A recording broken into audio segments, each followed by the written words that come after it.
Honogamawa, NG Dang Na Tamban.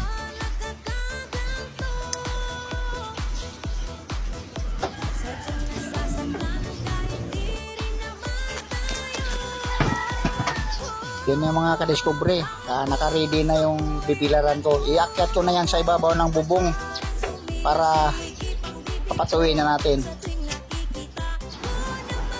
Ito na mga kadiskubre. Dito na kami sa taas. Isasabit ko na to.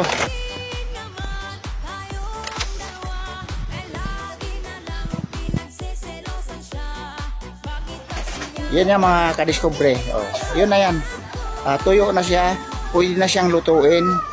Sa mga ilang oras, biniral ko mga 9, kanina 9 hanggang mga 4. Yun na, tuyo na siya.